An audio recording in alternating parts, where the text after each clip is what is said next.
Olá pessoal, já estamos de volta com mais um programa aqui no Mundial Telenotícias, o seu canal de análises e opiniões sobre o que de mais importante acontece no dia no Brasil e no mundo. Hoje nós vamos mostrar como foi a votação histórica no parlamento argentino que aprovou o pacote de mudanças para a administração do presidente Javier Milei. Foi mais um importante passo para tirar o país do caos, da miséria. Também vamos analisar o prejuízo causado pelo presidente brasileiro quando sempre fala de improviso sobre as metas fiscais. E Câmara dos Deputados aprova pacote de urgência que coloca o aborto no mesmo nível de crime hediondo. Esses são os principais destaques que analisaremos hoje com o professor Marcos Pisolato, diretamente do sul do país. E hoje nós vamos começar o programa de uma maneira um pouco diferente, mas muito importante, falando de nosso patrocinador que traz um produto bem legal para o rejuvenescimento. A gente volta com o programa logo depois do anúncio, é rapidinho. Até já! E quem está chegando para falar desse produto novo é a Alessandra. Olá, Alessandra, já estava com saudade. Fala pra gente que produto novo é esse que você está trazendo. Oi, Paulo, estava com saudade também. É um prazer enorme, uma alegria muito grande estar aqui no seu programa e para falar de um produto maravilhoso que está fazendo o maior sucesso e que já está aqui na minha mão, Paulo. É o Serum Selfie da Florim. Eu te pergunto, meu amigo, você tem ideia do que esse sérum faz com a gente? Não tenho ideia e estou aqui louco para saber o que é. Olha só, Paulo, ele é um sérum rejuvenescedor, mas ele não é um sérum qualquer, não. Ele é um sérum que tem ação 4 em 1. Então, ele tem efeito preenchedor, ou seja, ele vai preencher as linhas e as rugas. Sabe as linhas de expressão? Bigode chinês, pé de galinha, todas aquelas ruguinhas, né, que marcam bem o nosso rosto e talvez te deixe até com impressão de estar com uma pele cansada ou aparenta uma pele mais velha do que a sua própria idade. Esse sérum, gente, ele faz muita coisa boa na nossa pele. Uma das coisas é o efeito preenchedor, como eu falei, né, Paulo? Então, ele vai preencher as rugas e as linhas de expressão. Ele tem efeito tensor também, Paulo. Olha que interessante. O efeito tensor, que a gente gosta, é conhecido como efeito Cinderela. Quando você passa o sérum, ele já dá uma esticada na pele na hora. Uau. E o legal desse sérum, tá, é que serve para homens e para mulheres também. Opa. Então todo mundo pode usar o sérum, é maravilhoso, tenho certeza que você vai amar, que eu já sei que você tá com um aí no estúdio. mandaram aqui para mim. Que você vai gostar. Você vai gostar, viu, Paulo? Porque ele tem esse efeito tensor. E o legal é o seguinte, que ele tem um efeito também de nanotecnologia. O que é isso? Ele trata a camada mais profunda da pele. Então o resultado não fica só no superficial. Você vai sentir uma melhora na pele, a sua pele vai ficar mais bonita, mais viçosa, vai suavizando as linhas e as rugas, como eu falei. A sua pele vai ficando cada vez melhor, é como se fosse uma harmonização natural. E com nanotecnologia que faz toda a diferença, ou seja, ele vai tratar a sua pele de dentro para fora também. Os resultados são maravilhosos, eu tenho certeza que se você usar todos os dias, você vai ficar com a pele cada vez mais linda. Olha só, Alessandra, me mandaram aqui. Coisa, né, tá aqui, ó. Aí. E é bem bacana, né? Olha só.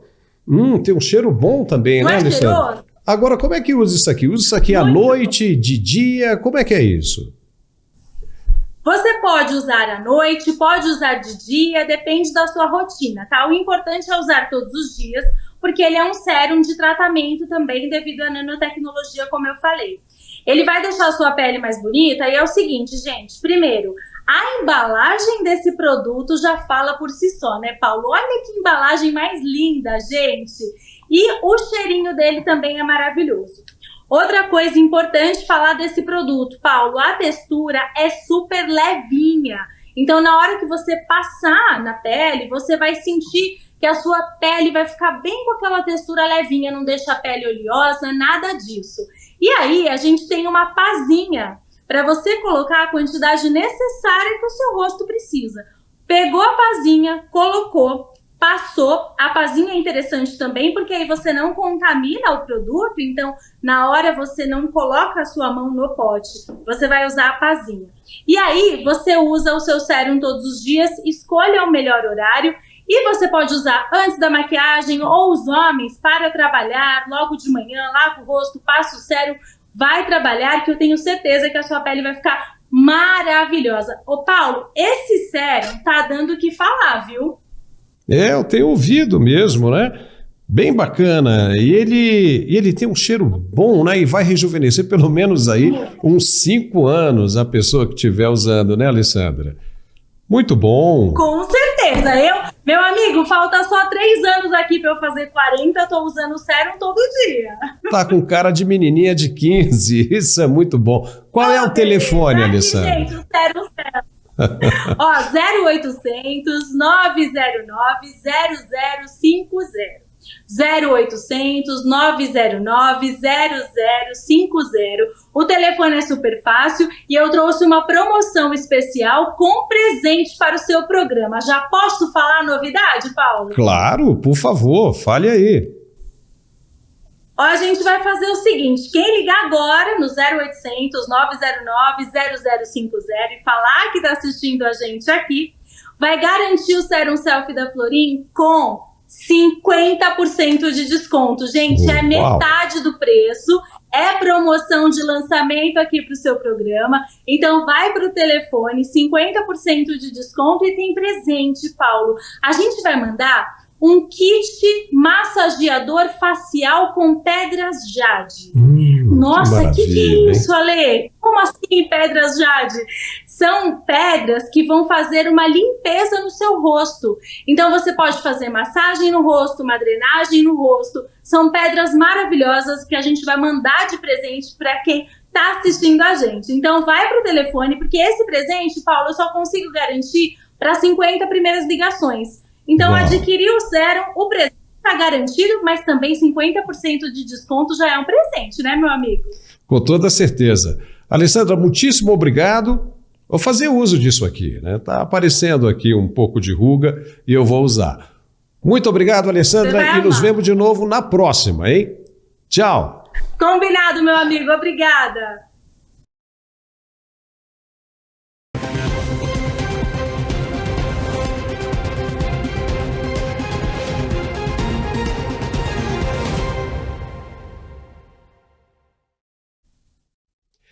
E começamos o nosso programa de hoje já falando de outra vitória da direita internacional. Foi uma tremenda paulada nas pretensões da esquerda, principalmente do Brasil. Na noite desta quarta-feira, o Senado argentino aprovou o pacote de mudanças de reestruturação das políticas administrativas adotadas pelo governo de Javier Milei. O cara não está mesmo para brincadeira, ele quer mesmo salvar o povo argentino de toda a miséria em que foi colocado pelos governos peronistas anteriores, como o de Cristina Kirchner e Alberto Fernandes. Antes da votação, que marca um novo tempo para os argentinos, o país teve de enfrentar animosidades dos sindicalistas e militantes radicais, extremistas, que usaram da violência para tentar impedir a votação no Congresso. É impressionante como a prática da esquerda é a mesma em toda a América Latina, ainda mais tão próxima do Brasil. Os manifestantes começaram a bagunça, ateando fogo e entrando em confronto direto com a polícia nas ruas em frente ao Congresso argentino, enquanto o Senado iniciava o debate do amplo projeto de lei que é fundamental para os planos de reforma econômica de Javier Milei. Vídeos das ruas de Buenos Aires mostraram um carro em chamas, manifestantes jogando pedras e garrafas e a polícia com equipamentos de choque usando gás lacrimogênio, mangueiras de água e balas de borracha. A Câmara Alta do Congresso, que está quase dividida ao meio em relação ao projeto de lei, estava preparada para um debate bem prolongado. O projeto de lei foi aprovado pela Câmara dos Deputados em abril, na segunda tentativa e com muitas alterações. O debate no Senado, porém, terminou com uma vitória bem apertada de Milei, 36-36. O voto de desempate foi dado pela vice-presidente Victoria Villarruel. Ela disse que durante todo o dia foram vistas duas argentinas. Uma violenta, que incendiou carros, e a dos trabalhadores verdadeiros, que aguardam com muita dor e sacrifício o voto que em novembro passado escolheu uma mudança a ser respeitada na Argentina. Veja o que ela disse. Para esos argentinos que merecen recuperar el orgullo de ser argentinos y pensando siempre en todo por Argentina, mi voto es afirmativo a la orden del día 3724. A Argentina enfrenta uma inflação anual próxima de 300%, inúmeros controles de capitais que dificultam negócios e comércio, reservas de moeda estrangeira esgotadas e uma alta carga de dívida que precisa ser paga. A economia também está em recessão e a pobreza está só aumentando. Pois a lei que foi aprovada nesta quarta-feira, conhecida como Lei Omnibus, inclui um regime especial para grandes investimentos, reforma trabalhista, emergências financeiras, econômicas e administrativas, além de uma grande privatização das empresas estatais. Ou seja, vai haver a diminuição do Estado na Argentina. Professor Marcos Pisolato, seja bem-vindo de novo ao nosso canal. Milei avançando, né? Isso é muito bom. O que representa isso para você? Obrigado, Paulo. Obrigado nos cumprimentos à nossa audiência. Olha, é preciso ter coragem. A gente já tinha dito aqui nesse programa mesmo, né? Que medidas que o Milei tentava aprovar desde abril seriam tremendamente impopulares, ainda mais entre aqueles que estavam acostumados a mamar nas tetas do Estado, né? A gente conhece bem disso aqui no Brasil, a gente está acompanhando a greve dos professores aqui no Brasil. Espero que a gente não chegue nesse estágio, porque eu não sei se a gente teria algum político capaz de medidas tão impopulares entre as classes sindicais como. E é preciso que a gente lembre aí que o Milei, ele acabou cedendo bastante, né? Inclusive para a classe sindical, claro. Ele pegou em alguns calos do pé dos sindicalistas e manteve outros. Por exemplo, ele manteve aí a contribuição sindical obrigatória, uma espécie de exceção, cedeu algo para que pudesse manter as privatizações, por exemplo, mantesse essa austeridade fiscal tão cara ao FMI, inclusive sob sugestão do FMI, ele fez essa política de austeridade fiscal. Ele cedeu, por exemplo, no caso do estado de emergência, né, ele pediu 10 tópicos diferentes para o estado de emergência, ele conseguiu apenas 4, então ele não foi completamente inflexível nessa negociação. Ele tentou negociar, quando o projeto chegou em abril na Câmara, tinha mais de 600 artigos, agora foi aprovado com 238 artigos, então ele cedeu bastante. Inclusive agora de tarde estava lendo que ele vai insistir na privatização das aerolíneas argentinas, que tinha sido tirado durante a votação, ficou só o tipo correio deles lá, mais a rádio e televisão estatal argentina, que serão privatizadas, e foi tirada a companhia aérea argentina, e o governo vai insistir para que ela também seja privatizada. Aí, obviamente, mexe com o sindicalismo, que mexe com estatais aí que estavam na mão do kirchnerismo durante muito tempo. E a gente sabe o que significa isso, porque a gente tem o mesmo no Brasil.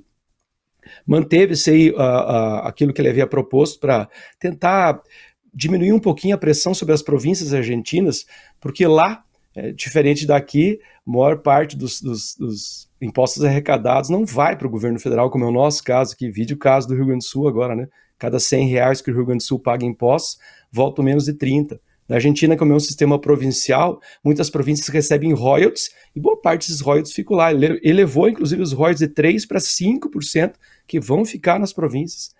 Então é preciso que a gente primeiro enxergue que ele não foi um cara inflexível e nem tentou tirar tanto assim. É que as medidas que ele tomou são mesmo impopulares. Essa lei de bases e mais o pacote fiscal são necessárias, extremamente necessárias. Não há como recuperar um país que tem como meta de inflação para o ano que vem cerca de 120% ao ano. Imagina, a meta de inflação do Brasil aí está chegando aos 3%, e olha que nós não estamos tão bem assim. Ele estipulou uma meta para o ano que vem de 120%. Eu acho bem difícil. Agora, quem sabe com todas essas medidas aí, como o branqueamento de capitais, que é uma expressão tanto quanto parece até racista, mas não é, né? O branqueamento de capitais é para que as pessoas regularizem o dinheiro que tem, para que esse dinheiro entre na economia americana sem ter que pagar tributos tão elevados assim. Ele elevou inclusive a tarifa mínima para pagamento de imposto de renda, ou seja, menos gente vai pagar imposto de renda. Então não são medidas assim tão cruéis ou maquiavélicas. Ele soube negociar. Só que o povo argentino, como o povo brasileiro, provavelmente vai precisar nos próximos anos pensar, será necessário medidas fiscais drásticas no Brasil em breve. Tomara que a gente nunca chegue no nível da Argentina de inflação galopante de 300% ao ano. Mas tudo indica que a gente caminha para algo muito próximo disso. E aí nós vamos precisar de medidas radicais, fiscais, como essa. Depois a gente vai debater aí o discurso do Lula, fala do Lula sobre a arrecadação e a única coisa que ele nunca fala, né? Redução de custos e seriedade fiscal no Brasil. É isso aí. Daqui a pouco a gente vai falar sobre isso também. Mas eu ainda queria insistir nessa questão da Argentina, porque a semelhança é muito grande, né, de comportamento. A esquerda na Argentina ficou muito mal acostumada durante todos esses anos do regime peronista, de Alberto Fernandes, Cristina Kirchner, todo mundo levando a Argentina ao caos total, à lama. E o Milei entra com um processo, um programa de reforma que vai verdadeiramente trazer algum benefício para o povo argentino agora, e aí a gente encara uma reação como essa. Veja bem, a primeira coisa que ele está fazendo, que deveria acontecer no Brasil também, é a redução do Estado argentino. Se você tem a redução do Estado argentino, você também já tem uma redução de custos. Mas é impressionante como se bate lá do mesmo jeito que se bate aqui, é ou não é? O ser humano ele tem esse quê de egoísmo, né? Então ele entende que ele tem certos benefícios que estão lá, entre aspas, garantidos por esse Estado gigantesco, né?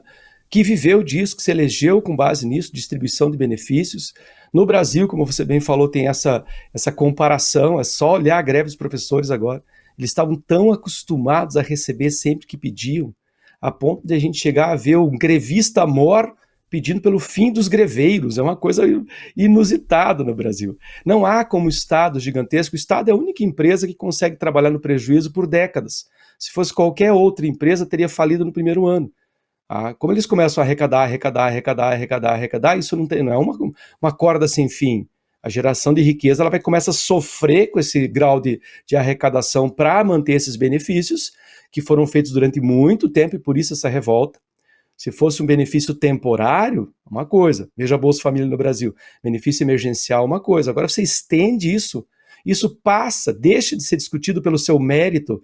Por exemplo, programas assistencialistas, as previdências da Argentina que vão passar por auditoria, os programas sociais da Argentina que vão passar por auditoria, ficaram tanto tempo sendo usados como mecanismos de voto, mecanismos de arrecadar voto, que eles deixaram de ser discutidos pelo seu mérito ou demérito.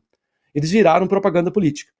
Vida e caso brasileiro. Não, vai tirar a Bolsa Família, não vai aumentar a Bolsa Família. Não se discute mais o mérito da questão. Ora, a Bolsa Família funciona? Ele é útil para o Estado? Prolongado há tanto tempo, mais de 20 anos, 30 anos, no caso da Argentina, é suficiente? Funcionou? Não funcionou? Então a gente deixou de discutir o mérito. E esse é o problema que a Argentina está vendo agora. Ficaram praticamente 2 gerações, 1 geração e meia, vivendo aí sobre kirchnerismo, né? Tudo bem, de forma ininterrupta, às vezes, né? 20 anos, depois, se voltar no passado, lá na época do peronismo, quase mais 20 anos. Então, você soma aí quase 40 anos de peronismo e kirchnerismo, né?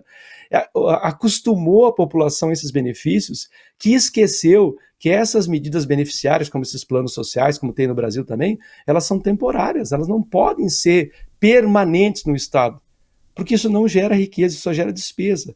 O Estado tem que tirar de alguém que está gerando riqueza para manter essa pessoa que não está produzindo riqueza. Eu sempre gosto de falar aquela frase, não existe almoço grátis, né? Quando alguém fala assim, a educação é gratuita, a saúde é gratuita, a educação pública é das mais caras que existe, saúde pública é das mais caras que existe, mesmo que ela funcionasse sem contar a corrupção, que a corrupção encarece muito todos os serviços públicos, além de que ela já é um serviço caro, mas ela encarece muito por conta da corrupção também. Então, infelizmente, são medidas que o povo argentino vai ter que resistir por um tempo, porque tem que ter austeridade fiscal, você não consegue recuperar uma economia, mesmo numa empresa. Seria a primeira coisa que uma empresa faz quando está numa crise tão grave quanto a Argentina está, pensando na Argentina como empresa, seria justamente a austeridade fiscal, cortar gastos, que é a linguagem que o Milei vem falando desde a campanha, que é a língua que aparentemente o nosso governo não sabe falar. E aí você falou agora há pouco aí dos professores, né, da greve dos professores, aí me lembrou uma coisa curiosa, né? O presidente Lula, que a vida inteira dele, né, se pautou, né, em greves, né, em discursos de greve, liderança de grevistas, está pedindo aí o fim das greves, né, está combatendo, virou para o outro lado agora e está batendo nos grevistas, né, só para a gente entender, né, o bate-cabeça do governo, que é impressionante. Né, chega a ser semelhante ao governo argentino, sim, mas ao mesmo tempo nós já começamos a observar diferenças absurdas. Né? É para você ver e reforçar o meu argumento de que cria-se uma mentalidade de dependência, é como se a gente fosse um ser grudado no Estado, né? Eu estava acompanhando alguns comentários de alguns professores logo após aquela reunião com os reitores que Lula fez, e os comentários eram algo como, nossa, a gente fez campanha para o Lula, olha, a gente sempre alertou que havia doutrinação dentro das universidades, né? A gente era acusado de conspiracionista. Eu estive dentro da Universidade Federal por 2 vezes, eu vi os corredores das universidades cheias de cartazes com Lula livre, a época em que ele ainda estava encarcerado. Então, eles fizeram campanha. E esse comentário dizia assim, a gente fez campanha, a gente fez de tudo e agora nos abandona. Eu vou continuar votando nele, mas agora eu não gosto mais dele. Esse é o nível de dependência mental. O indivíduo ainda não enxergou que ele era apenas uma massa de manobra. Era aquela massa que a gente chama de idiota útil, estava servindo a um propósito. Agora ele não serve mais ao propósito. E a gente sabe o que vai acontecer. Quando chegar lá pertinho em 2026, novos pacotes, novas medidas, tanto que a promessa que o Lula fez, aí, a tentativa de acordo com os professores e com as reitorias, era justamente jogar os aumentos para final de 2025 e 2026, pensando justamente numa reeleição. Eles não enxergaram isso ainda. Que o Lula ainda ele vive nos anos 1940, ele acha que o sonho de todo brasileiro é fazer um concurso público e ficar grudado nas mamas do Estado. É isso aí. Problema do Estado sendo resolvido na Argentina e piorando no Brasil. O governo brasileiro dá sinais a cada dia de que não entende mesmo nada de economia, você concordando ou não. É o que fica claro. E ainda tem gente insistindo que está tudo bem. É impressionante como esse povo gosta de tapar o sol com a peneira. Depois das declarações do presidente Lula de improviso, como sempre faz, o caos se estabeleceu no mercado financeiro, mais uma vez. Só que agora o mercado consegue enxergar, sem obstáculos, os rumos que o país está tomando com as medidas adotadas pelo Ministério da Fazenda, sob a tutela do chefe do Executivo. Reveja agora o improviso catastrófico de Lula. Não somos mais apenas o Brasil do carnaval, o Brasil do futebol, o Brasil da violência. Nós somos o Brasil composto por homens e mulheres que querem crescer, que querem trabalhar, que querem estudar. E é por isso que eu não consigo falar de economia sem colocar a questão social na ordem do dia. Todos os debates que se fazem se tratando de economia, a gente fala de um monte de coisa, mas me parece que os problemas sociais não existem, e eles existem, estão no nosso calcanhar, estão nas nossas portas, estão nas ruas. E é por isso que esse mundo extraordinário, digitalizado, ainda permite que 735 milhões de pessoas vão dormir toda noite sem ter o que comer. Viu aí? Há uma percepção de que o ministro Fernando Haddad da Fazenda perdeu força e que não haverá mais expectativa alguma de corte de gastos no Brasil em ano eleitoral. O presidente Lula disse que o ajuste fiscal será feito por aumento de receita e redução dos juros e não citou corte de gastos. Como é que pode isso? A bolsa despencou como resultado e o dólar disparou, foi nas alturas.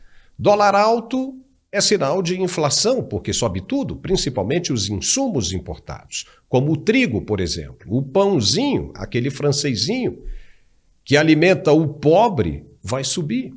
A gasolina já está subindo na casa de 5% e o transporte dos alimentos vai ficar mais caro também. Com isso, o custo será repassado para quem? Para o consumidor final.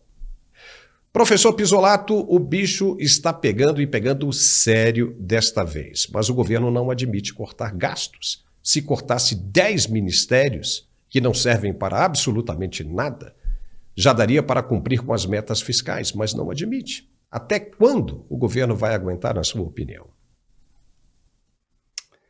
O Lula, ele ainda vive, como eu falei, nos anos 40, ele esqueceu que existe a internet. Eu acho que a solução para ele, né, no caso dele, que ele gosta tanto de falar, é o pessoal armar um palquinho para ele com microfone, contratar uma plateia fixa, que fica ali aplaudindo ele o dia inteiro, só que sem transmissão pela internet. Que aí talvez funcione. Ele ainda acha que ele está num tempo em que esse tipo de carta de poder, parece que ele está jogando o famoso Dungeons and Dragons, né? Tem uma carta de poder aí, ele usa sempre essa carta de poder. Colocar a questão social na ordem do dia. Ora, quem vai questionar a questão social, né? Isso é o pó de pirlim-pim-pim da esquerda. Quando você não tem uma saída econômica, financeira, que é o caso dele, joga a questão social. Qualquer um que fale alguma coisa contra é uma pessoa do mal, é um malvadão que está falando contra a questão social.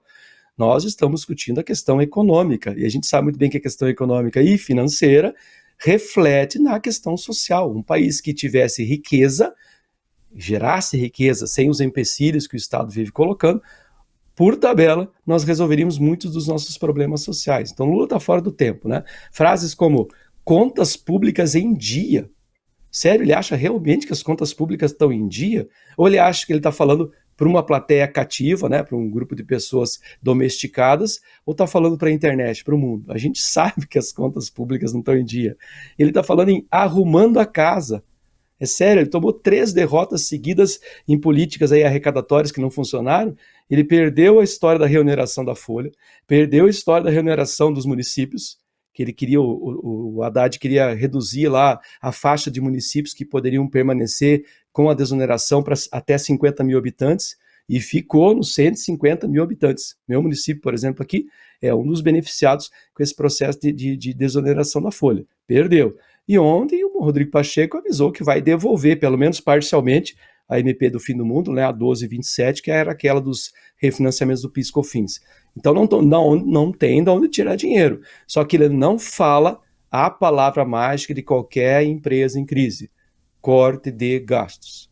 Diminui os ministérios, corte a verba aí do governador biônico, diminui as verbas da Lei Rouanet. É um país que não tem dinheiro para desperdiçar. Não que a cultura não tenha valor e não deva ser merecida. Mas eu acho que certos atores, atrizes, cantoras que têm 2, 3 jatinhos particulares não precisam de dinheiro do Estado para promover um show.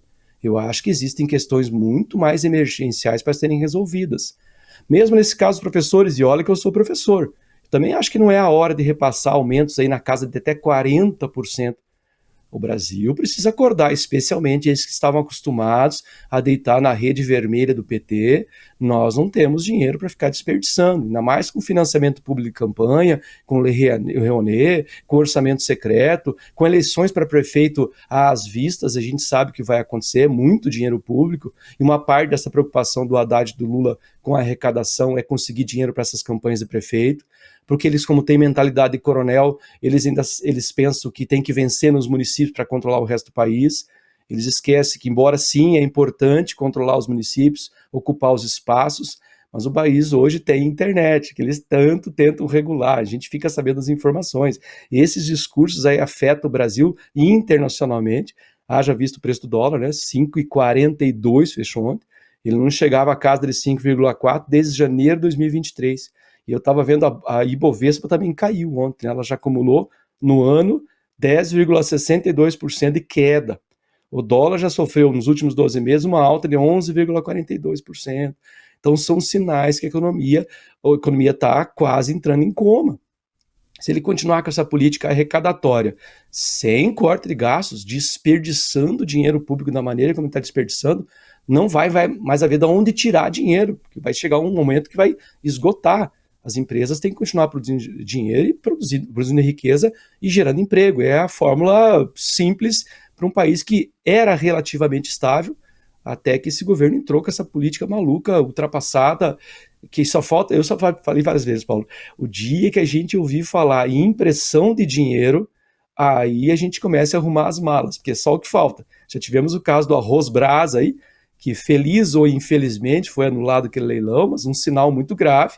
Se falava aí, claro, em congelamento desse preço de arroz que obviamente ia ser usado para campanha eleitoral e para enriquecer alguns bolsos. Então, o nosso sistema político, econômico, tributário, ele dá claros sinais que ele está falhando. É uma máquina com problemas graves de continuidade. Se Congresso, se pressão internacional, se FMI, a gente não pode ficar esperando, por exemplo, a eleição de Trump, pressão de OEA, a gente precisa fazer alguma coisa, porque senão a gente vai ver a coisa desandar muito rapidamente, escalar para baixo muito rapidamente. E tem coisa pior aí também, que é na questão do agro, a China está deixando de comprar a soja brasileira, né? Ou seja, passando essa bola para os Estados Unidos, para os americanos. E isso vai representar uma perda de receita muito importante para o Brasil também. Não é? Você criar tarifa protecionista, que é o caso da elevação das tarifas de exportação, ou seja, para poder comprar e vender do Brasil, as tarifas aumentaram para tentar arrecadar mais. De novo, é uma forma tão boba, tão simples. Se você cria tarifa protecionista sem criar o equivalente, que é o estímulo à indústria nacional, no caso do produto agrícola é pior ainda, né? Porque o que a gente faz? A gente vai vender soja para receber dólar, depois a gente vai comprar a defensiva agrícola de uma multinacional, uma máquina agrícola multinacional, esse dólar vai sair. Então só a tarifa protecionista não vai adiantar. Lembrando que a Reserva Federal Americana manteve lá a taxa de juros em 5,25 a 5,50, o que para os padrões americanos, né, é bastante elevado, né? Se a gente lembrar, na época do Trump, saiu de 2,5% as tarifas de juros nos Estados Unidos em 2017, quando o Trump assumiu, e caiu para 0,5% em 2021. Então era vantajoso tirar o dólar dos Estados Unidos, já que a tarifa de juros era baixa lá, e vir investir aqui no Brasil. Acho que o Lula poderia pelo menos olhar as manchetes econômicas e ver, a taxa de juros nos Estados Unidos está 5,25, 5,50, está alta para quem estava com 0,5% lá em 2021, por que eu vou tirar o dólar dos Estados Unidos para vir investir no Brasil? Eu vou deixar o dólar investido lá. E mais, tarifas de juros elevadas, como é o caso agora dos Estados Unidos, 5,25, 5,50, dificultam muito o financiamento. Então, se tem um empresário lá americano pensando em investir no Brasil, ele não vai pegar dinheiro emprestado lá a esse juro para trazer para o Brasil. Então, é a hora de ter políticas que enxerguem o resto do mundo. Esperar que a China, para uma parceria, porque a Gleisi Hoffmann foi para a China apertar a mão, porque o Haddad não estou dizendo que ele nos inspira, que o Alckmin estou dizendo que a China inspira o Brasil, eu não duvido que inspire mesmo, né? Política estatista, carga tributária estatista, nesse sentido está inspirando, mas eu acho que o Haddad poderia pelo menos assinar um jornal econômico, assistir a gente aqui de vez em quando, e dar umas dicas bem básicas sobre economia, porque o que está se fazendo é economia José Sarney. Não é uma coisa para um país que quer crescer e ser competitivo. É isso aí. Pisolato, fica por aí que a gente já volta com outros assuntos igualmente importantes. E agora nós temos um recado bem importante também, que é de um de nossos apoiadores. Veja só que legal. E vamos falar agora de um assunto que atinge grande parte da população brasileira, as dores. Você que sofre com elas pelo corpo inteiro, nas costas, nas pernas, no pescoço e nas articulações e que está há um bom tempo nesta situação, achando que é normal, inteiramente normal e que não tem jeito, pois nós vamos apresentar agora um lançamento para ajudar a acabar com essas dores. É o Ora Pronobis. E para falar desse produto está chegando aqui conosco a Renata. Olá, Renata, fala pra gente. Oi, Paulo, boa tarde para você, e é isso mesmo, você falou tudo. Olha, é um produto que vem ajudando muita gente, essas pessoas que infelizmente achavam normal conviver com as dores. Não é normal, né? Por isso nós vamos falar do Ora Pronobis da Golden Flora, que é uma empresa muito séria, principalmente quando o assunto é saúde. A Golden Flora, ela é apaixonada por ajudar a melhorar a saúde e a qualidade de vida. Essa empresa tem 18 anos no mercado e a missão é levar a mais avançada suplementação natural para clientes e para os seus familiares, garantindo assim essa qualidade de vida que a gente tanto busca. Agora, Renata, me fala mais sobre o produto agora, o Ora Pronobis mesmo, né? Como é que ele é? Olha, Paulo, ele é um produto muito diferenciado. Começando pelo seu nome, eu vou contar uma curiosidade que tem muita gente que não sabe. Ora Pronobis no latim significa rogai por nós. Sabe o porquê desse nome? Acredita-se que ele foi dado pelos colonizadores portugueses que usavam essa planta como alimento durante os períodos de escassez, por isso rogai por nós. E olha, o Ora Pro Nobis, ele contém compostos bioativos com propriedades anti-inflamatórias, antioxidantes, que vão reduzir a dor e a inflamação no nosso corpo. E os benefícios que você vai começar a sentir a partir das primeiras semanas de uso são, assim, infindáveis. Olha, e você vai usar apenas 2 cápsulas diárias e eu vou te garantir, as dores vão desaparecendo dia após dia, Paulo. E qual é a grande diferença do Ora Pro Nobis da Golden Flora para os outros que estão por aí no mercado, Renata? Isso é essencial ser falado, porque depois de muitas pesquisas, a Golden Flora desenvolveu o Ora Pro Nobis com 2 compostos importantíssimos quando o assunto é dor e inflamação, que são a cúrcuma e também a lisina. Tá certo, e isso é muito interessante porque a cúrcuma é considerada um dos 10 melhores alimentos do mundo, então isso ajuda bastante, não é isso? Sim, Paulo, isso mesmo, você tem toda a razão. Eu vou te falar algumas das propriedades da cúrcuma. Tem propriedades antioxidantes, então vai combater o estresse oxidativo do nosso corpo. E essas propriedades, elas vão ajudar a neutralizar os radicais livres, combatendo o envelhecimento, protegendo as células desse dano oxidativo. É isso que faz o combate ao envelhecimento. Em outras palavras, Paulo, é o seguinte, o Ora Pro Nobis vai proteger as nossas células do nosso corpo contra danos, combatendo as moléculas que podem causar o envelhecimento precoce e também diversas doenças. E ao estímulo das enzimas, aumentando a atividade dessas enzimas no nosso corpo, que vão potencializar a defesa natural do nosso organismo, favorecendo a nossa imunidade. Que legal, isso é muito bom, porque sabemos que evita doenças crônicas e até as graves. Mas agora me fala um pouco da lisina.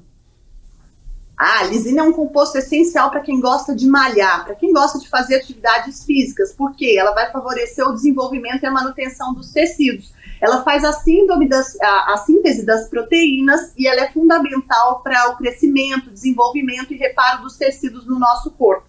E também uma coisa que favorece a nós mulheres, a formação de colágeno, porque a gente sabe que depois dos 30 vai perdendo, a gente perde, né, a nossa poupança de colágeno, e a lisina vai participar na formação desse colágeno, que a gente sabe é uma proteína vital para a saúde da nossa pele, dos nossos ossos, das cartilagens e também dos nossos tecidos. Ou seja, é um produto sensacional. Pois é, esse negócio de ficar com dores não é legal. Tem que se livrar das dores e isso se consegue tomando o Ora Pro Nobis. Tem promoção, Renata?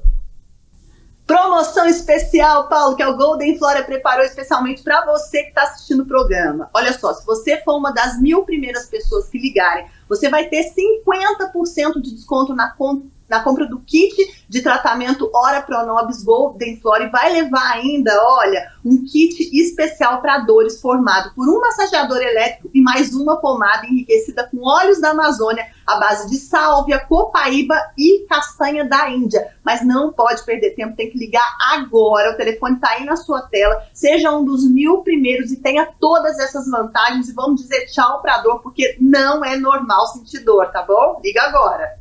Tá certo, Renata. Muito obrigado e até a próxima. Tchau. Obrigada, Paula. Até mais.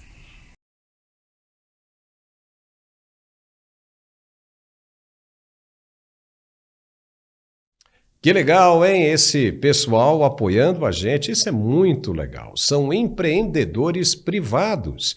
É esse pessoal e a sua ajuda que nos mantém aqui, melhorando e trazendo a verdade a cada dia. É muito importante.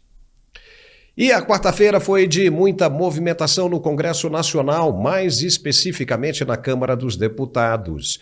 Em análise relâmpago, os parlamentares aprovaram regime de urgência para votar projeto que equipara o aborto a crime hediondo, ok? Crime de homicídio.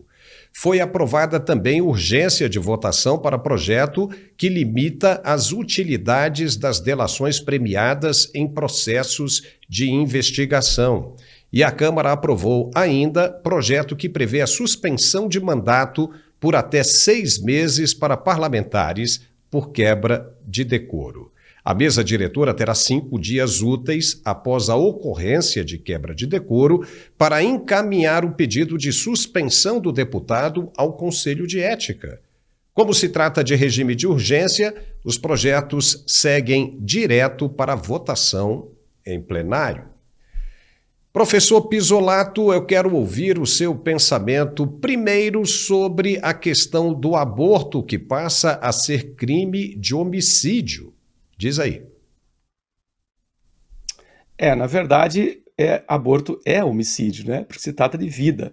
O que aconteceu nos últimos 20 anos, não só no Brasil, né? Essa é uma política muito cara à esquerda, aos progressistas, porque ela mina a estrutura básica familiar, né? Ela desconfigura a ideia de família, já que uma mãe opta por matar um filho. Então, se claramente desconfigura o conceito familiar. Tanto que a ideia de aborto, quando a palavra aborto surgiu, ele se referia apenas àqueles abortos chamados naturais. A gravidez era interrompida naturalmente, não conseguia ser concluída naturalmente. Ou no caso de um acidente, por exemplo, que o feto acabasse sendo perdido, né? A criança acabasse sendo perdida. Depois a gente foi alterando isso, até que a palavra aborto serve para qualquer tipo de interrupção de gravidez. E isso aí foi intencional, tá? A gente chama isso de janela de Overton, que é quando você tem um discurso que é proibido, algo como uma mãe matar um filho é obviamente proibido, não está dentro da janela de Overton. E você foi jogando para dentro, foi colocando alguns assuntos dentro dessa janela, até que o tema aborto foi separado, foi dissociado da palavra assassinato. Tanto que a pesquisa que a Câmara fez, logo depois da PL 1904, que é essa que tenta equiparar o aborto de qualquer tipo ao assassinato, ao homicídio, deu aí 70% dos pesquisados no site da Câmara seriam contrários a isso. Por quê? Porque o processo de desumanização da criança já foi feito há mais de 20 anos. Canso de conversar com pessoas que falam, não, mas ainda não é uma criança, não é uma pessoa, não é uma vida, é só um amontoado de células. Veja que configurar a vida como sendo a formação da personalidade, então eu teria que esticar isso até lá por volta de 5 a 7 anos de idade, depois de nascido. Porque a personalidade mesmo se começa a formar a partir dos 5 ou 7 anos de idade. Então eu poderia matar uma pessoa até 5, 7 anos de idade depois de nascido. A ideia de que é um amontoado de células, nós também somos amontoado de células, só que num estágio diferente. Ah, mas não está vivo. Se não está vivo, não pode se desenvolver. Nada morto vai se desenvolver, vai se tornar vivo. Então são todos argumentos falhos, tá? A ideia básica é que no passado se desumanizou aquilo que a mãe carrega na barriga. Tudo bem, a gente entende que há, por exemplo, o caso do estupro, mas o problema não é a criança, o problema é o estupro. Por exemplo, então, por que a gente não estipula aí uma punição muito mais severa para o estuprador? Nós temos casos aí de estupradores com 6, 7 condenações soltos com tornozeleira eletrônica. Como que um estuprador está solto depois do 6º estupro? No primeiro já não devia ter ficado preso? Por que não se aprova em definitivo a castração química permanente? E não essa castração química que estão pensando em aprovar, que é uma coisa ridícula, né? O sujeito tem que voluntariamente ir lá tomar injeção para diminuir a sua libido. Não vai funcionar também, né? Tem um argumento que eu sempre ouço, né? Que provavelmente a gente vai ouvir na discussão dessa PL. Não, só pode falar quem é mulher, ou quem já passou por uma gravidez complicada, ou quem já foi violentada sexualmente. É a famosa expressão lugar de fala. Lugar de fala é o argumento mais tosco e primitivo que alguém pode usar numa discussão. A nossa audiência, se alguém usar o argumento, não, você não pode falar que você não é mulher, isso é muito primitivo, porque lugar de fala não é argumento. Lugar de fala é você estar negando ao outro o contraditório. Você está dizendo para o outro que não vale o argumento dele, vale a circunstância e a posição em que ele ocupa. É isso que está valendo, e não o argumento. Portanto, a circunstância seria maior que o próprio argumento. E se a gente aplicar em várias outras áreas, por exemplo, vai ficar uma coisa tão absurda, tão sem sentido, tão ilógica, que não tem como aplicar isso numa discussão séria. Mas a gente vai ver no parlamento vários deputados, especialmente as mulheres de esquerda, usando o argumento lugar de fala sobre isso. Obviamente que é um argumento ilógico. Pisolato, e a falta de decoro, que agora, se aprovado em plenário, vai suspender os parlamentares por até 6 meses. Você acha que isso vai segurar um pouco mais o ímpeto dos parlamentares? Isso aí é consequência daquela UFC da semana passada, né, do Nicolas e do Janones, mais aquela questão da Erika Hilton e da Zanata. Só que tem um problema, né, Paulo? Eu estava dando uma olhadinha na ideia, sujeitar a questão ao Conselho de Ética. O mesmo Conselho de Falta de Ética que livrou a cara do Janones. Então tem esse degrau aí que eu acho muito difícil superar. Claro, é preciso passar por um conselho de ética, mas como eu já disse na semana passada, o nosso conceito de ética desapareceu, ele está de ponta cabeça, né? É uma ética do momento, é uma ética relativa, não é uma ética superior, uma ética que transcende aos homens, né? É uma ética que depende do homem, assim como o nosso sistema judiciário, né? Ele depende de quem cometeu o crime, não do crime. Haja visto o caso do Janones. Tudo bem, eles brigaram, aí vai para o Conselho de Ética. Esse Conselho de Ética vai votar simplesmente pelas imagens? Aí a gente viu briga, por exemplo, né? E aí, quem que a gente suspenderia? Os dois? Aí vai começar aquela discussão de quem provocou suspende, quem não provocou não suspende. Eu não sei se a gente pode confiar que isso vai, pelo menos por enquanto, claro, vai esfriar os ânimos, né?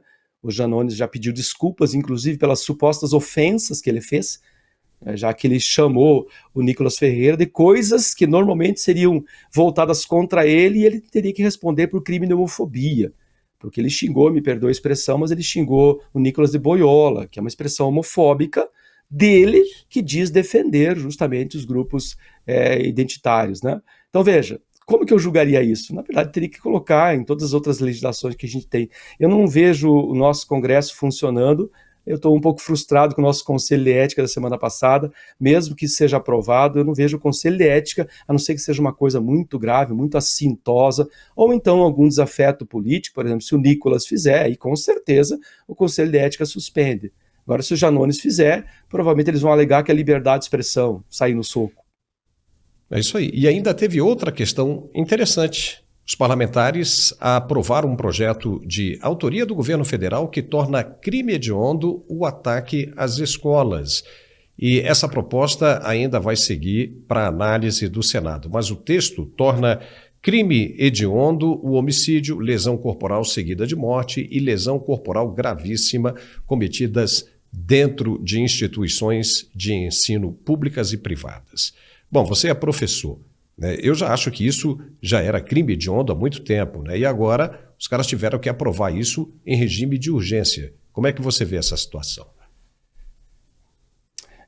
Lá em abril do ano passado, quando houve aquela série de ataques, né? Inclusive teve aquele em Blumenau, abril de 2023, né?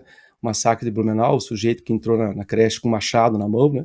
Aqui as nossas escolas tiveram que fazer um investimento pesado, escolas e universidades, para colocar segurança, as regras de segurança nas escolas foram aumentadas, então teve um custo para o Estado e para as escolas privadas, instituições privadas, enfim, para poder manter esse nível de segurança. Aqui as escolas cívico-militares, algumas delas têm policiais aposentados que trabalham como se fosse uma espécie de segurança da escola. Nas escolas privadas e universidades privadas, elas investiram em seguranças. Todas elas têm, todas as escolas privadas, todas as instituições superiores aqui têm seguranças privadas. A Universidade Federal daqui tem segurança também, tudo em função disso. Só que aí tem uma pequena armadilha nessa ideia, né? Eu, quando vejo o governo federal fazendo uma coisa que eu apoio, e sim, eu apoio que seja considerado crime hediondo mesmo, e mais, que seja elevada a pena de crime hediondo, de repente, para prisão perpétua no Brasil. Já que a questão da pena de morte no Brasil eu acho que não funcionaria, porque nós temos um sistema judiciário bastante falho. Mas se é um crime hediondo, é um crime com requintes de crueldade, sem direito à defesa, como no caso lá no massacre de Blumenau, eram crianças, eu acho que no mínimo prisão perpétua. Mas tem um detalhe, eu fui tomar o cuidado de fazer o levantamento dos ataques às escolas nos últimos 14 anos. Nós tivemos 25 ataques a escolas em 14 anos. 25 em 14 anos. Desses 25, 10 ocorreram em 2023. Então a grande maioria deles foi no ano passado, foi o ano dos ataques às escolas, sendo que desses 25 ataques foram 21 mortes. Mas aí eu fui detalhar, fui abrir cada um desses detalhes, eu não vou falar os números todos, mas eu fiz uma síntese. Em 2023 foram 10 ataques, com 9 mortes e 25 feridos. Como essa lei incluiria o crime hediondo como sendo a morte e a lesão corporal, então, seja aqueles ataques em que houve morte, seja aqueles ataques em que houve feridos, todos eles encarariam como crime hediondo. Só que tem um probleminha, pô. Desses 10 ataques do ano passado, apenas 2 deles foram praticados por maior de idade. Os outros 8 ataques foram feitos por menores de idade. E aí? Nós temos o Estatuto da Criança e do Adolescente, que é a lei lá 8069 de 1990, que protege o adolescente. O adolescente até 18 anos não comete crime. Não quero entrar muito no mérito da questão do Estatuto da Criança e do Adolescente, mas qualquer um que já tenha parado para pensar qual é a lógica por trás de uma lei que diz que o jovem só toma consciência e é capaz de assumir responsabilidade por seus atos no exato momento em que completa 18 anos. Porque assim, rusticamente falando, vulgarmente falando, que funciona o ECA. Então veja, nós vamos criar crime hediondo, vai inibir, talvez, tomara que iniba os maiores que planejam isso, mas a grande maioria dos ataques, 80% dos ataques no ano passado foram feitos por menores, que vão ficar em instituições de ressocialização, que no Paraná é o SENSE, onde, dependendo da idade, inclusive nós temos um ataque em 2023 que foi feito por um jovem de 12 anos. Ele não pode nem sequer ficar internado, então ele tem que achar uma outra casa para ele. Talvez fosse questão de pensar, e talvez mais meritoriamente, no próprio Estatuto da Criança e do Adolescente. É isso mesmo. Pisolato, fica por aí que a gente já volta.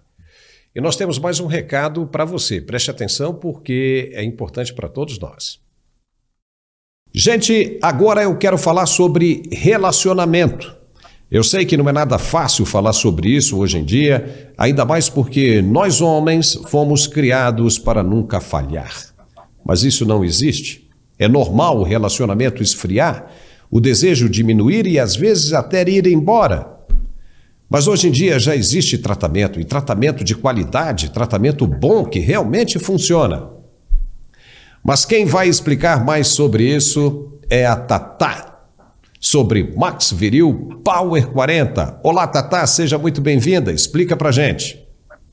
Muito obrigada, Paulo. Um prazer falar com você e com a sua audiência e trazer também um tratamento de qualidade, porque a verdade é que às vezes o homem não sabe aonde procurar ajuda. Então, quando nós falamos de Max Viril Power 40, nós estamos falando de um tratamento premium com uma formulação única e ele foi desenvolvido, Paulo, exatamente com tudo que o homem precisa para regular a vida sexual. Porque uma pessoa que tem hoje uma rotina corrida, muito estresse, problemas circulatórios, cansaço crônico, tudo isso diminui a potência do homem, né? E aí, quando a gente fala de Power 40, nós estamos falando de um produto exclusivo. Max Viril é um produto que tem nanotecnologia, é 100% natural e ele vai regular todas as funções. Então o homem percebe a diferença logo nos primeiros dias. Aumenta o desempenho, aumenta a potência, ele faz o tratamento de diversos problemas e tudo isso de forma natural. É uma explosão de vitalidade numa única cápsula.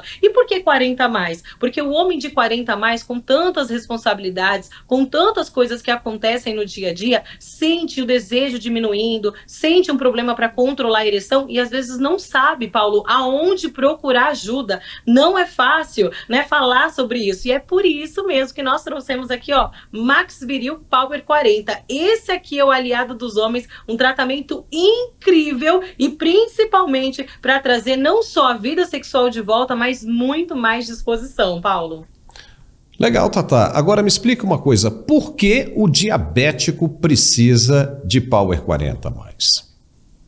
Olha só, Paulo, qualquer problema circulatório, qualquer impedimento mínimo na circulação do homem impede o fluxo sanguíneo e isso diminui a potência do homem. Vem o cansaço crônico, entre outros problemas. Então, mesmo que o diabético tenha por costume colocar ali a medicação no dia a dia, precisa ter um tratamento para ativar a parte sexual. Por quê? Porque qualquer impedimento que tenha na circulação, colesterol, diabetes, pressão alta, isso tudo diminui a potência do homem. Então, o nosso Max Viril Power 40, ele regula o fluxo sanguíneo masculino, aumenta a potência, isso traz mais rigidez, isso traz um desempenho muito mais duradouro, ele aumenta esse tempo de ação, por isso que é tão importante quem tem qualquer tipo de problema circulatório ter ali do dia a dia o nosso Power 40. E com relação à disposição, como é que o Power 40 traz essa melhor disposição para o homem? Ah, isso é muito legal, Paulo. A gente sabe que hoje em dia tem muita gente trabalhando horas em pé, horas sentado, com inúmeras responsabilidades. Então, quem é que hoje em dia não sente o famoso cansaço crônico, não é mesmo? Então, o nosso Power 40 é um tratamento inteligente. Quando ele ativa a parte sexual, ele também é um energético 100% natural. Então, ele vai tratar um problema geral, que é o cansaço crônico, aumentando o desempenho, trazendo essa explosão de vitalidade desde o primeiro dia. Então, de fato, fato, quem começa a tomar Max Viril Power 40 percebe que na hora de acordar é diferente, chega em casa com mais energia, consegue tirar aquela meta da academia do papel, volta a jogar a bola aqui com os amigos e o principal, um tempo de qualidade com a esposa, um tempo de qualidade com quem você se relaciona. Você chega em casa, consegue namorar por mais tempo, voltam as preliminares, isso é importante para o casal, trazer essa intimidade, essa eletricidade sexual, e é isso que o nosso Max Viril Power 40 faz, um tratamento inteligente com efeito imediato, 30 minutos antes da relação ele já traz esse up e tudo isso de forma 100% natural. E o pessoal sempre me pergunta, mesmo sendo natural, por que ele é tão rápido? Por causa da nanotecnologia. A nanotecnologia permite que o homem absorva 100% do tratamento do Max Viril. Então ele é muito rápido. Inclusive, você que está acompanhando aqui o programa, tira um print aqui do telefone e já vai ligando para você conhecer. Porque até o atendimento, Paulo, é um atendimento personalizado. A caixinha do nosso Max Viril Power 40 é uma caixinha sigilosa. Você recebe em casa o tratamento completo, que inclusive é um tratamento em cápsula, com uma absorção 100% natural. E aí você percebe a diferença logo nos primeiros dias, Paulo. E Tatá, tem promoção? Eu não viria aqui participar, uma honra falar com você e com a tua audiência, sem trazer algo muito especial. Então os primeiros 100, aliás, 100 não, os primeiros 150 que ligarem hoje, vão comprar o kit completo, ó, Max Viril Power 40, com frete grátis, você não paga o frete, tem pagamento facilitado, porque nós confiamos tanto no tratamento do Power 40, que você que é telespectador, tem facilidade na hora de pagar, e o principal, você ainda vai receber de presente um kit de churrasco personalizado, Paulo. Olha que coisa mais linda. Inclusive você que é esposa, como eu, você que sabe que o maridão é um pouco mais tímido, ligue. Vale a pena você conhecer. O dia a dia é tão corrido, às vezes a gente investe em tantas coisas e a vida sexual a gente fica meio assim na hora de investir, fica com vergonha, então não fica não. O tratamento do Max Viril vai resolver vários problemas, vai trazer de volta essa conexão entre o casal. E um homem inteligente é um homem que se cuida. Então pega o telefone, tira um print e ligue agora, ó. 0800 323 0090, 0800 323 0090, kit de churrasco para os 150 primeiros e aquele preço muito especial só para quem é telespectador, Paulo. Valeu, Tatá, muito obrigado, hein? E até a próxima. Obrigada, meu amigo. Que legal, hein? Mais um empreendedor apoiando e apostando na gente. Obrigado e vamos em frente. E começou na Europa o encontro dos 7 países mais ricos do mundo. Os líderes do G7 chegaram à cidade italiana de Borgo, em Ânsia, na região sul da Puglia, nesta quinta-feira, 13 de junho, para a cúpula anual. O G7 é composto pelos Estados Unidos, Japão, Canadá, Alemanha, França, Itália e Reino Unido. A União Europeia participa de todas as discussões e é representada pelos presidentes do Conselho Europeu e da Comissão Europeia. O país anfitrião tradicionalmente convida políticos externos e outras celebridades para participar de algumas das sessões. A Itália abriu as portas esse ano e receberá o Papa Francisco, o rei da Jordânia, bem como os líderes da Ucrânia, Índia, Brasil, Argentina, Turquia, Emirados Árabes Unidos, Quênia, Argélia, Tunísia e Mauritânia, que detém a presidência da União Africana. O presidente Lula vai participar como convidado e já está na Europa. De lá, ele falou sobre o caso do ministro Juscelino Filho, que foi indicado pela Polícia Federal como suspeito de cometer irregularidades no repasse de verbas públicas para o município, comandado pela irmã dele.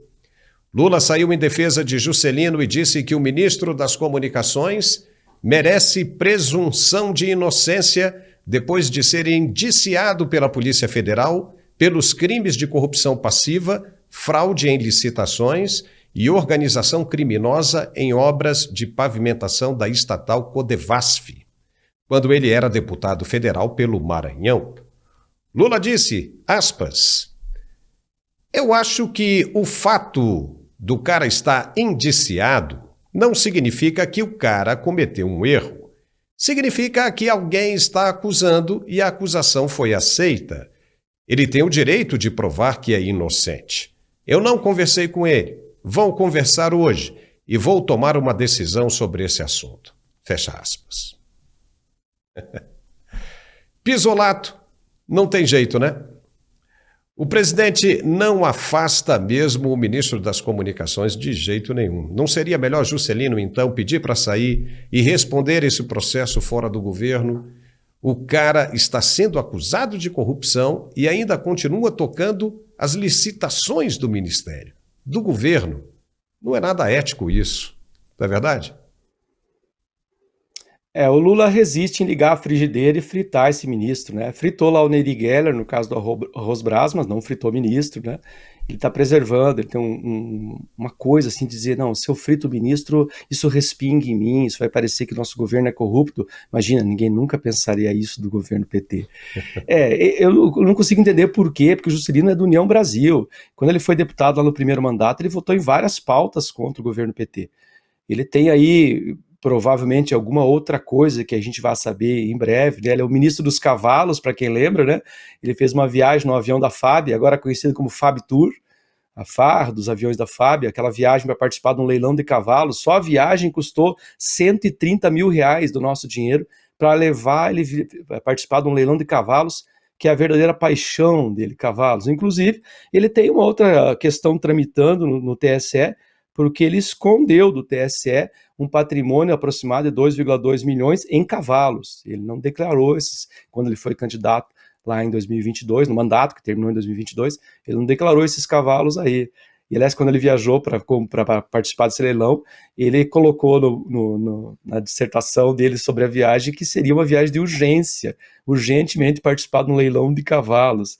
Ele tem envolvimento com o sujeito que é chamado Eduardo Imperador, que era o dono da construtora que fez esses asfaltos aí, que está preso, por sinal, é amigo dele e está preso porque pagava propina na cidade da prefeita, que é a irmã dele, que é a Luana Rezende, lá em Vitorino Freire, no Maranhão. Então, não é uma coisa, são várias coisas. Ele tem 50 milhões em emenda do orçamento que ele foi destinando, cerca de 7 milhões foram parar aí para a construção de asfaltos através da Codevasp e desse Eduardo Imperador, que era o dono da construtora. Ele tem esse caso dos cavalos, ele tem o caso do avião e, para quem lembra, tem o famoso caso do Valdenor Catarino, aquele peão de fazenda, a fazenda dele, do tio dele, que estava lotado em Brasília como funcionário dele, lá em Brasília, sendo que era peão de fazenda, que fazia roçada de mato. Então ele tem um histórico. Isso aí é aquilo que a gente fala, tá cheirando corrupção, tem cara de corrupção, tá vestido como corrupção, é claro que é corrupção. A insistência do Lula, talvez, vamos imaginar que ele teve um momento de lucidez. Olha, eu estou soltando essa mensagem aqui para ver se o Juscelino lá de Brasília pensa assim, não, eu vou pedir para sair, como tem sido historicamente, tinha sido no passado historicamente, os ministros, quando se aproximavam uma investigação desse porte, com a Polícia Federal entregando inquérito, o ministro pedia para sair, para facilitar a própria defesa, com aquele discursinho de sempre, não, eu vou sair, mas isso não quer dizer que eu sou culpado, é apenas para trabalhar apenas na minha defesa. Ou talvez, né, o Juscelino esteja pensando assim, se o Lula vier para o meu lado e falar assim, Juscelino, você tem que sair, porque eu não quero corrupto no meu governo.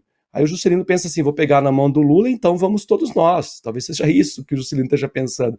Porque se não é para ficar corrupto nesse governo, condenado ou descondenado, talvez não sobre ninguém aí, né? Fique um pouco deserta Brasília.